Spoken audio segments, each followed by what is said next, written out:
Okay, so this video, or this speech, is going to be a rundown of the impact of anime as a whole, beginning in the early 1990s.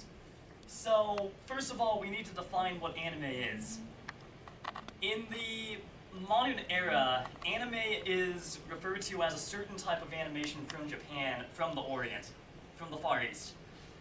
It originates in the Far East, comes over here to the US, where it's dubbed or localized for the American market, for American audiences.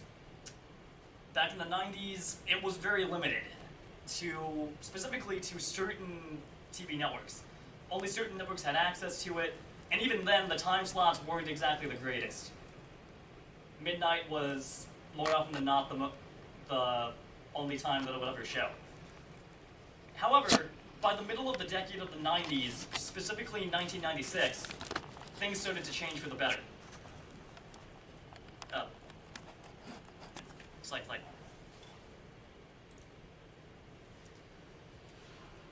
So, first of all, anime existed long before the 90s, but again, it was extremely limited.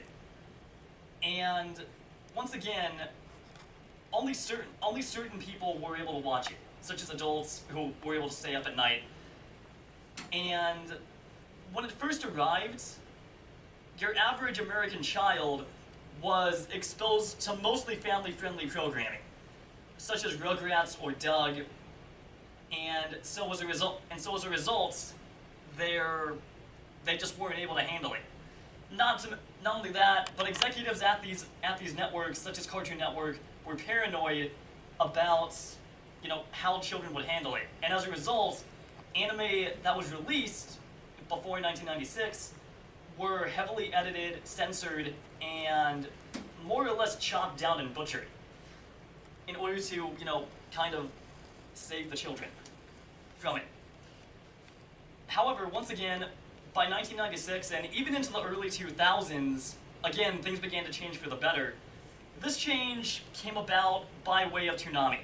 Toonami was birthed from the Cartoon Network channel, and Toonami began incorporating various animated shows into their lineup in order to expand their capabilities, in order to expand their appeal. In fact, in an article by Lauren Stone, she states that back in the 90s, again, like I said before, only certain people had access, and even then, the number of episodes that the network had access to were limited as well. Specifically Dragon Ball Z and Sailor Moon, Dragon Ball Z more so, due to the fact that there were only 2 seasons of the show that were localized. And as a result, once the series got to the end of season 2, it just looped back to the beginning of season 1 for what felt like an eternity. However, once it began airing on Toonami in force, that's when what's now referred to as the anime boom first began to implode. Now, yeah.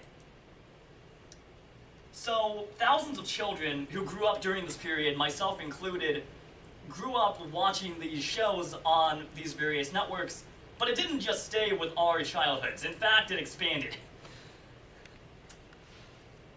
And so, for example, one content creator on YouTube has even stated that Dragon Ball Z and the various fights in the series, the morals that it had, as well as the amazing characters, were actually what inspired him to take up martial arts, to get outside of his house, to take up various extracurricular activities, and to just all around begin improving his life. However, the reason why the series was so successful in the first place is a lot more intriguing to me personally.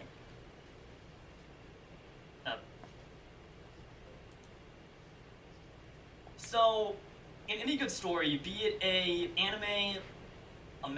magazine, an anime, a show, or even a book, there are 3 components that are key to making them successful. You need a believable plot, good characterization, and this affects anime more than any of the other ones. You need to have believable morals and a life lesson. any anime that I've seen, such as Dragon Ball, Bleach, One Piece, Naruto, you know, all of the, and various others, have all three of these qualities in droves. So, for example, questions at the end. Sorry. So, for example, one anime I didn't mention was Yu-Gi-Oh!, which is an anime I grew up watching. And in this particular series,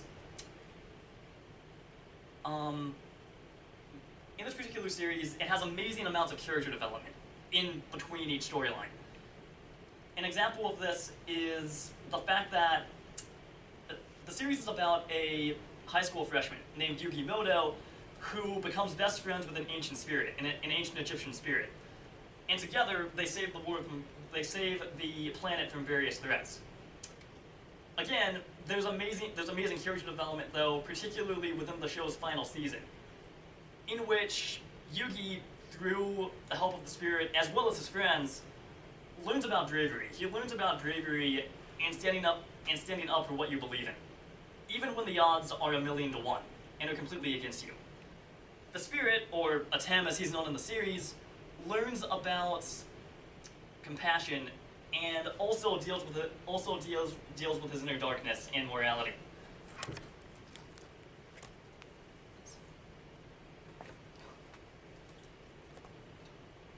So, with this in mind, I might as well mention a few of my favorites. So, a few of my favorites would have to be Bleach, Yu-Gi-Oh! Again, Dragon Ball, you know, just a slew of others. There's a slew of others as well, but those three were the ones that I really thought I'd mention. So, with that in mind, I hope that this has inspired you to at least consider checking some anime out. I mean, it's not just limited to television now. It's, with the advent of the internet, it's pretty much everywhere now. And when the boom first began, a lot of people of the older generation, and even some today, think it's just for children. But, like comic books, it's not for kids. It's for everyone.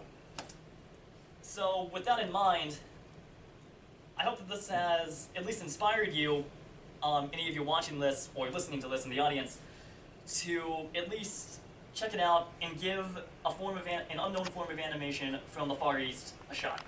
Thank you so much for watching, and God bless. Question? So, Yep. what it is Pokemon stuff counts as a anime, because I don't know if Pokemon is an anime or just a regular animation cartoon. Oh, yeah, it is. It is an anime, actually. Any others? Yeah. It is. I actually know why the actual game, the Pokemon card, that is actually so popular. It's actually not the actual game